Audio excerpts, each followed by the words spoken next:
But I really want to start with the Golden State Warriors. That's because there is trouble in paradise.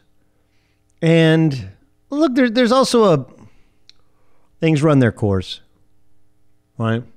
Things run their course. We've seen this in every sport, but especially in basketball. Kobe and Shaq could no longer coexist. They just could not. The difference is that this was a group that had won a championship. Maybe the reason for toxicity is they had won a championship, and then the following year they won 73 games, and then they went out and added a player who had been an MVP, had led them 3 games to 1. There was just, sometimes relationships don't make it the distance because of the past. Sometimes guys have mom issues or dad issues or previous job issues. And even if the idea of the relationship, like that works, why it doesn't sometimes work is there's just too much to unpack. Just too much to unpack. This is not all Kevin Durant's fault. It is not all Draymond Green's fault. Some of it, believe it or not, is actually Steph Curry's fault and Klay Thompson's fault and Steve Kerr's fault. Not because they've done anything wrong, but because they were so successful on their own. Like, look, Steph Curry was an MVP. He won the unanimously voted MVP. They won 73 games, didn't win a championship, but had won one previously.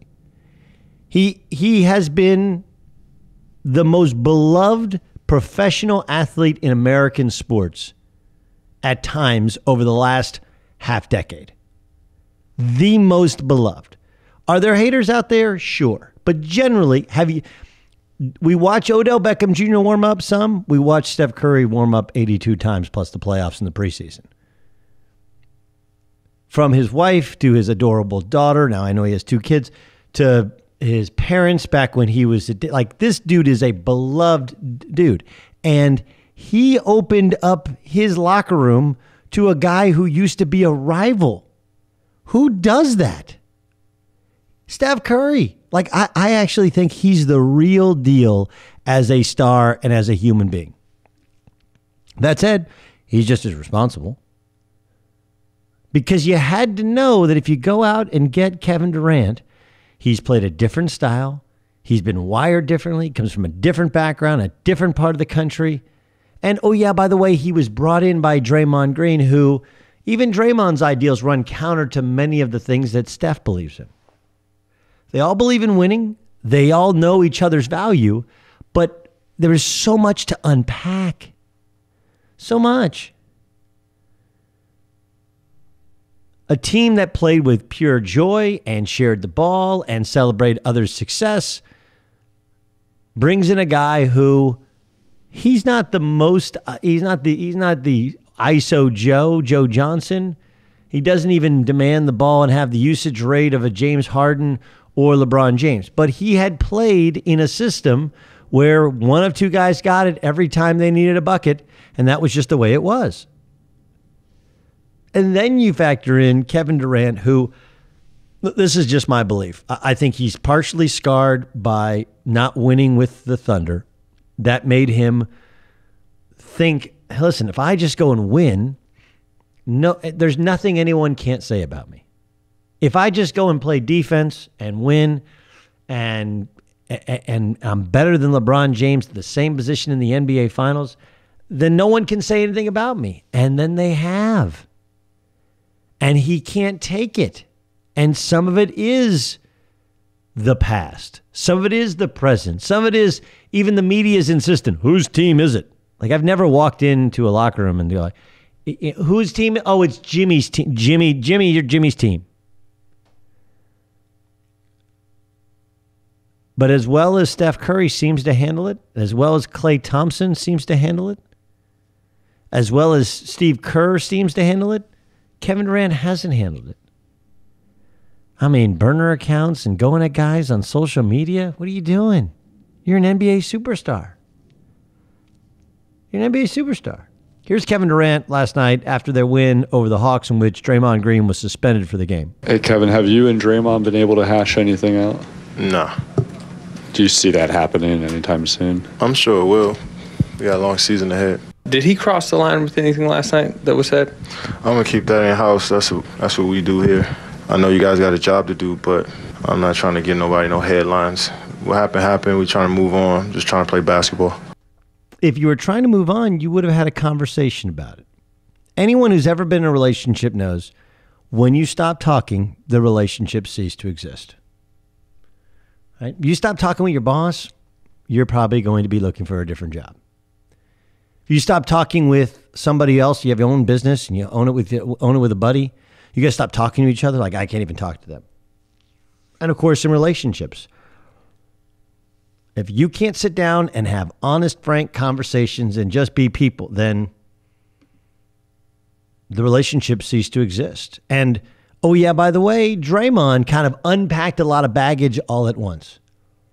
You know, the words and things that he said to Durant did step over the line. But a lot of it was just venting out of frustration. I was the guy, I'm talking about Draymond, who vouched for you to join our group. We went out to the Hamptons. We told you how it would work, why it would work. But I was the guy who swore by you.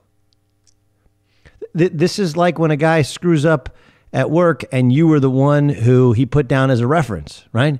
I was your main reference. The guy called me and said, hey, does he have a drinking problem? And I was like, no, that's over. He liked to have a couple of drinks. Then you come in drunk to work 4 or 5 days in a row and they got to get rid of you. And I looked like the idiot because I swore by you. Can Kevin Durant get along and share the basketball? Sure. He only didn't in Oklahoma City because they had Andre Robertson. They had Steven Adams. They had other guys that couldn't play. So you had to go get your own buckets. You had to. Of course, Draymond's frustrated. The stories about New York, and I've heard the Clippers. I've heard it's the Clippers or New York, and don't ever bet against Jerry West. But those stories, they don't just come out of nowhere. They're not made up from opposing teams and opposing agents. Those stories are planted for a reason.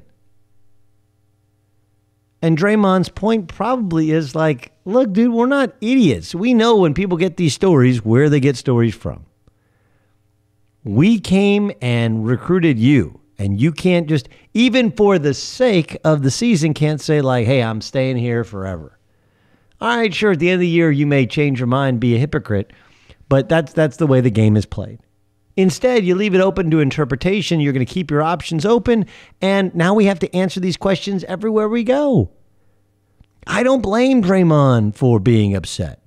I don't blame him for being mad. It's like, look, I've been making plays in transition. Whoever gets it goes with it at the end of a game, which is what led to this argument. Now, in the context of that game, I do think Durant should have gotten the basketball. And I think that the suspension of Draymond has nothing to do with the long-term future or sucking up to Kevin Durant. I just think it's, look, Draymond was out of line. That's it, period. He was out of line. He went crazy. He went and he started talking about things he shouldn't talk about. And he had an airing of grievances. It was Festivus for the rest of us.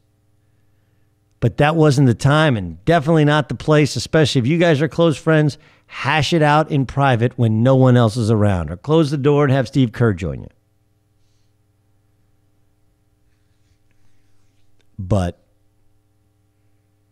I do think that this is one of those relationships that's bound to end in divorce. And the main reason is Kevin Durant thought that if you win an NBA championship, you win an NBA Finals MVP, you would be fulfilled. And there's something about the top of the mountain that Kevin Durant has learned. There's no chairs there. There's no chairs. There's no camaraderie. There's just the top of the mountain. That's it. To any of us who are super motivated people, you'll get to the top of the mountain. You're like, man, this is great. Now what? Is there an automatic gate to heaven? Is there something that makes me feel more fulfilled? That's one of the reasons that you got to have a family. You got to have balance, is because if you try and fulfill yourself with just your sport or just your job, you're going to end up feeling hollow. You don't have anybody to share it with because there's no chairs up there. There's no greeting parade. And Durant has figured that out the hard way.